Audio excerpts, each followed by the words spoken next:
Salut tout le monde, c'est Bertrand et aujourd'hui je vous propose une suite à une vidéo qui vous a pas mal intéressé où je vous expliquais justement les bases d'Unity pour créer un jeu vidéo.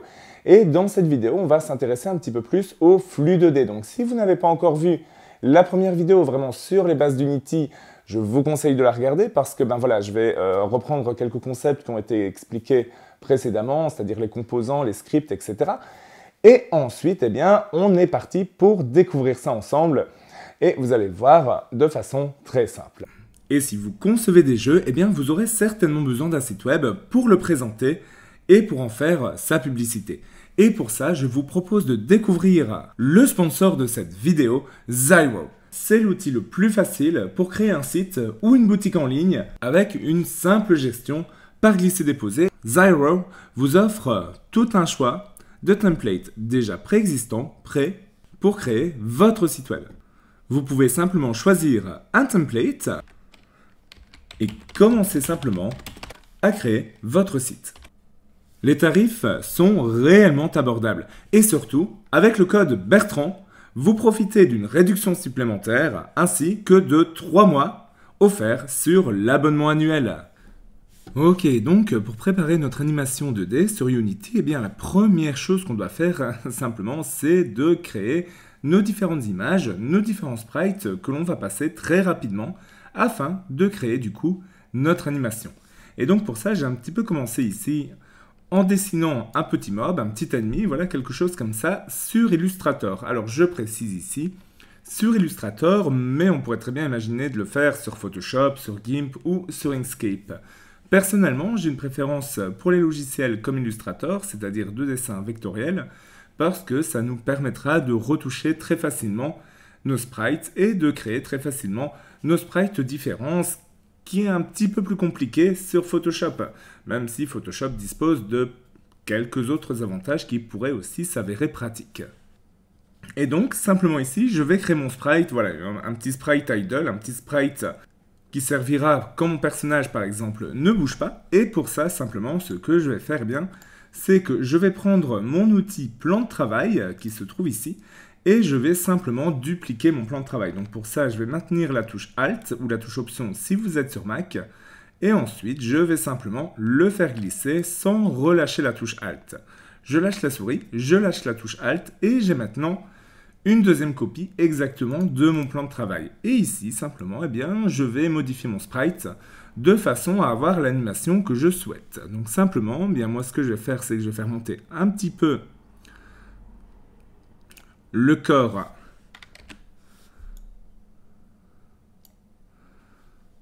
de mon personnage.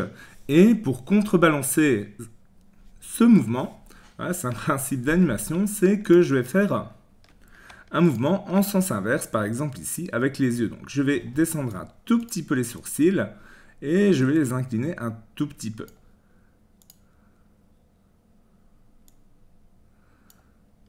Voilà, ici, il ne m'en faut pas plus, j'ai de quoi créer mon petit sprite idle.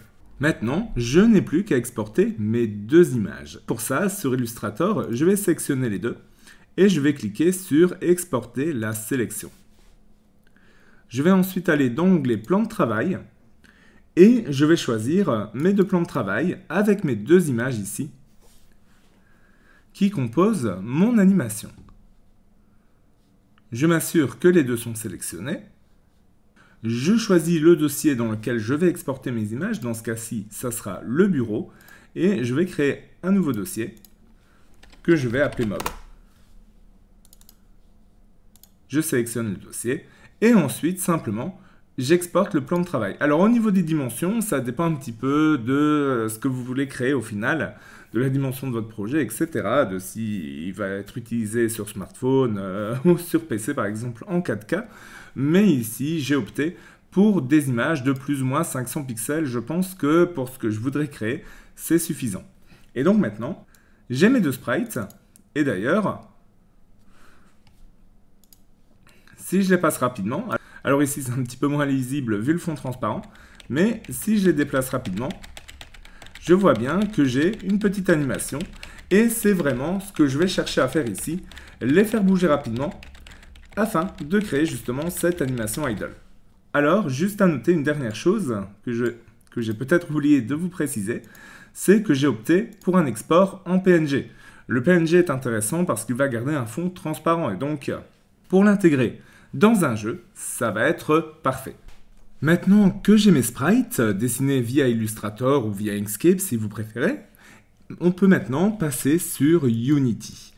Et sur Unity, simplement, ici, je suis parti sur un projet vierge basé sur un template en 2D. Et je suis maintenant sur un simple projet vierge. Et donc, ce que je vais faire ici, c'est que je vais créer un nouveau dossier. Et dans ce dossier, que je vais appeler Mob, je vais intégrer mes assets que j'ai créés précédemment. Donc, je vais faire un clic droit dans le dossier Mob. Et je vais choisir Import New Asset. Et je vais choisir simplement sur mon bureau les deux fichiers PNG que j'ai créés. Donc je clique sur Import et j'ai maintenant mes deux assets. Et ce que je vais faire simplement, c'est que je vais prendre le premier et je vais le glisser sur ma scène. Alors ici on voit tout simplement que j'ai mon mob. Si je lance le jeu, je vais avoir quelque chose d'assez simple, hein, voilà, simplement mon petit mob ici. Et maintenant, ce que j'ai envie de faire, eh bien, simplement, c'est de commencer à l'animer grâce au deuxième sprite que j'ai créé ici. Et donc, on est parti. Pour ça, je vais choisir mon mob qui est ici. Et d'ailleurs, je vais le renommer. Je vais le renommer mob. Et ce que je vais faire, simplement, c'est créer une animation pour ce mob. Et maintenant, eh bien, je vais animer mon mob. Pour ça, je vais simplement aller dans Windows et choisir Animation et choisir d'afficher ma fenêtre animation. Alors cette fenêtre, elle est détachée de base, mais je peux très bien venir glisser l'onglet, voilà, moi c'est ce que je fais souvent, et venir le taper soit ici en bas, soit ici à droite. C'est comme vous préférez, moi j'ai l'habitude de le mettre ici en bas de façon générale. Et maintenant, ce que je vais faire simplement, c'est m'assurer que mon mob est bien sélectionné dans les objets et cliquer sur Create dans le volet Animation. Ici, il me demande où je veux stocker mon animation. Donc mon animation, ça va être l'animation idle, je vais l'appeler comme ça. .anime. C'est l'extension de fichier utilisée par les animations du Unity. Et je valide avec Enter ou en cliquant sur Enregistrer. On voit d'ailleurs qu'automatiquement, il m'a ajouté un composant animator qui va me permettre justement de jouer avec les animations. Ici, pour idle, maintenant, ce que j'ai besoin de faire simplement, c'est de venir glisser les sprites maintenant que je souhaite utiliser pour mon animation. Alors pour ça, mes sprites, ils sont ici dans projet. D'ailleurs, on voit qu'on a l'animation idle qui est venue se créer, mais également un animateur qui est venu se créer ici, un contrôleur. Et c'est ce contrôleur qui me permettra de gérer les animations et de switcher d'une animation vers une autre. Je vais simplement faire glisser Project ici, voilà en haut, comme ça on verra bien justement les fichiers qui sont utilisés. Et je vais prendre mes deux animations, mes deux sprites, et les glisser sur l'animation idle. Voilà, maintenant j'ai glissé mes sprites, je peux remettre Project ici. Voilà, vraiment vous pensez à organiser votre espace de travail comme vous le sentez. Et du coup, maintenant, quand je vais aller dans l'onglet Animation, j'ai ici la possibilité de preview mon animation en cliquant sur le petit bouton Play. Donc je clique dessus et ici on voit qu'elle est en fait beaucoup trop rapide. Alors pour ça, je peux simplement déplacer mes images clés. On voit simplement ici que chaque petit losange qui est là dans cette timeline représente en fait une image. Et vous l'aurez compris, pour des animations plus grandes, il faudra placer plus d'images. Donc je peux simplement sélectionner une des images et venir ici la déplacer un peu plus loin. Je refais une preview et on voit ici que pour le mouvement qui monte, justement, c'est très bien. Par contre, il revient directement ici. Donc j'ai besoin en fait simplement de reprendre cette première image clé et de la remettre à la fin pour boucler en quelque sorte mon animation. Alors soit je reprends la première image et je la fais glisser sur la timeline. Donc voilà, je vais vous faire la démo. Donc je remets projet ici tout simplement. Et je pourrais très bien me dire, je vais reprendre ma première image et la glisser ici tout simplement. Ou alors, je fais un copier avec CTRL-C de ma première image qui est ici. Voilà, pour supprimer l'image clé, on la sélectionne, on appuie sur Delete. je viens me positionner là où je souhaite la mettre et faire un CTRL-V. Dans ce cas-ci, ça revient à la même chose, mais au moins comme ça, je vous ai montré les deux façons de placer justement ces images clés. Je vais refaire une preview de mon animation. Et ici, on voit que c'est pas mal. Je pense que ça rend plutôt bien.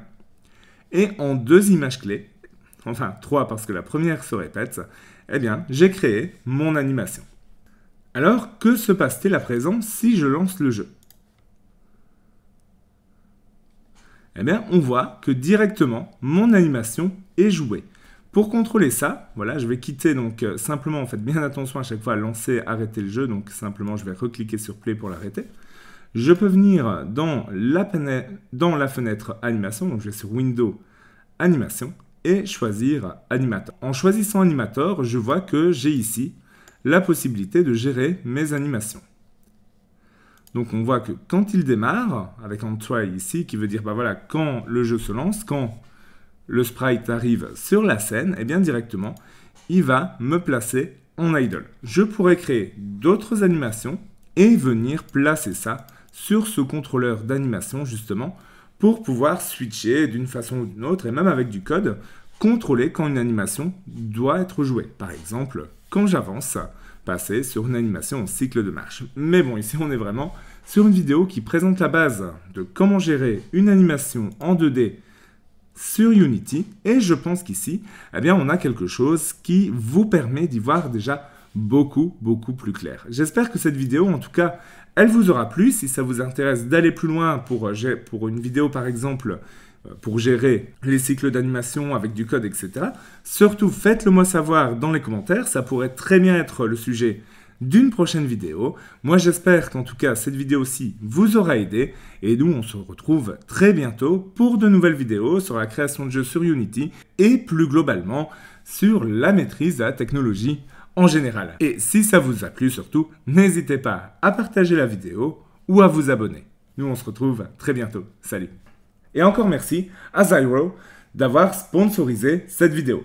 Pour ceux qui sont intéressés par la construction de leur site sans avoir besoin de notions techniques, eh bien surtout, n'hésitez pas à checker le lien dans la description de cette vidéo et à appliquer le code de réduction Bertrand pour avoir 3 mois offerts ainsi qu'une réduction supplémentaire.